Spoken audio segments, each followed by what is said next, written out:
And welcome back to another episode of Orwell's Interceptors. This one's going to be a short little update about why I haven't put out any videos about my 1984 Honda VF500F in a little bit, and why they may not come for a while, but I've been asked if I'm going to keep doing them, and I absolutely am planning on doing them. I just got a bunch of my parts back from the powder coaters today. I'm very excited about this. I have decided to go with the safety yellow on the wheels and gloss black on the rest of it. I'm starting to look at how much I'm going to have to do, and it is coming up on Memorial Day today, and my goal is to have this rideable by Labor Day. It's like 3 months worth. It should just be assembling a bike, but no, there's a whole lot more to it. So I went with this safety yellow. I needed to have this done first because I'm going to have to get this yellow color matched to a liquid paint so I can spray some of the other components. Like, this is the horrible tank. Like, I have to figure out how to do this. I don't know how to do this. I'm very glad I ended up going with the yellow wheels though instead of black. It's going to look way better, but this yellow, this marigold type safety yellow, is going to look so much better than this. But I mean, I don't even know how to start attacking this. I have to get all of that off and then respray it, and I just don't know how to do that. I have to do the fork lowers. I probably should have taken these apart, disassembled them, and had them powder coat the lowers, but I didn't. I don't know. I probably should have. I'm going to be putting emulators inside of these. I thought about just assembling the bike and putting it together without going and doing the rest of the parts that I need to spray myself, but I think I'm going to just do it all at once. So even if it takes me a year, at the end of it, it'll be worth it. So engine's all good. Should be all happening. I mean, one of the other projects I got going on, which has been taking up a bunch of my time, and I just realized I can't take on other people's projects because I just get stuck on them. This is my neighbor's Honda Shadow that I've been learning all about. It's really not fun to work on somebody's bike that it's not yours or your friends, and you just take on somebody else's project. It becomes work. And I've learned that doing his Kawasaki and now this Shadow. And I did just get this running for the first time in 7 years. So I mean, I'm on the right path. Hopefully over this weekend, Memorial Day weekend, I can just get this thing the fuck out of my garage, out of my life, and get myself a whole lot more room to start putting this Interceptor back together. I don't even know where the Interceptor is right now. A bunch of it's in those boxes there. Like all this Shadow stuff, I gotta get this all figured out. All right, I got the gauge cluster there. Tires need to go on. Now I actually have to be careful about when I put tires on. I actually have to be very diligent about using the rim protectors and whatnot. I used to not be. I used to not care. This is going to be a whole big ordeal.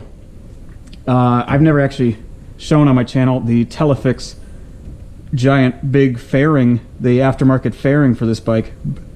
I did talk to the owner of the importer of these things, Spec 2, on the phone for quite a while, finding out if he had any mounting kits for it, and he doesn't. He said I was the first person to ask in like over a decade.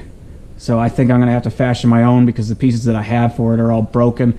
Not really even sure how to go about doing this. It's like, I have the carburetor all set. I did go through this a little bit. I put some 40 pilots in it as opposed to the 38s that are in it. Besides that, I left the carburetor all the same. I just went through and just re-cleaned it earlier. Like all these little pieces like this, like I shouldn't have gone at picking at it, but I just wanted to see what I was going to be up against. Like, I know nothing about finishing, so if I'm able to do this in 3 months, that would be that would really surprise me if I'm able to. I mean, I could probably reassemble the thing in a month if I didn't have to do all of the painting and whatnot. And then the other thing I've been, working on is trying to become a better rider, and the reason this will correlate, the SV650 and track riding will correlate to the VF500F, is because I'm putting Labor Day as the goal, because I'm going to be at Blackhawk for 3 days. That's like the end of the track riding season, and I want to bring both bikes, and I want to ride the Honda one day. That's the goal. I don't know if it's even going to be attainable. I don't even know if it's going to be possible, but that's the goal, is to be able to do that. So the other thing I got in the mail today is this, a Helite oversuit airbag system. Because last year when I got run over and broke my hand, I realized how much it sucked to get sidelined and how expensive it is to go to anywhere medical related in the United States. So despite the fact that this was not cheap, it's a whole lot cheaper than a broken hand, and it's still swollen. I mean, it's been like 8 months.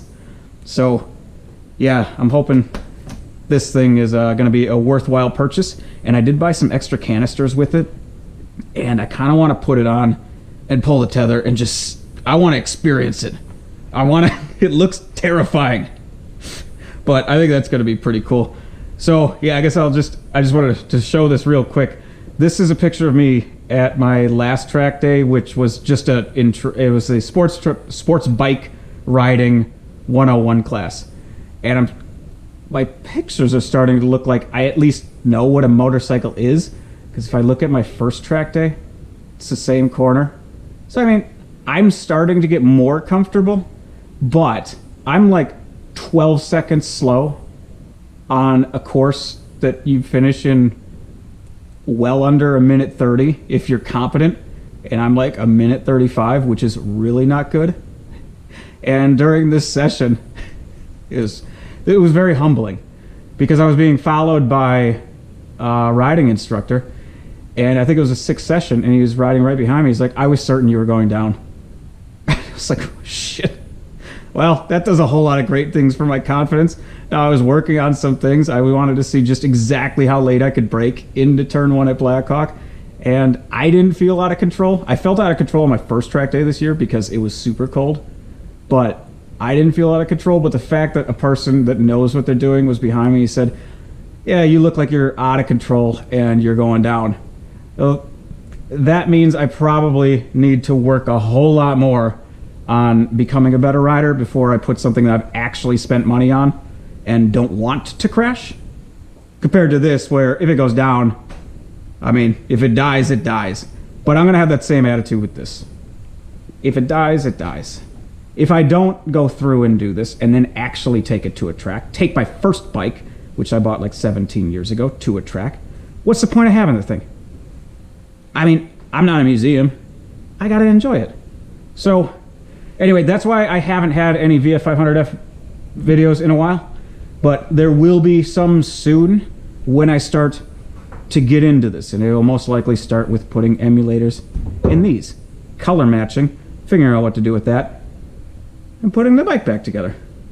So if you've watched this far and you are hoping for more videos on the VF500F, they will come, assuming that airbag works and I don't die. So if you watched this far, thanks for watching.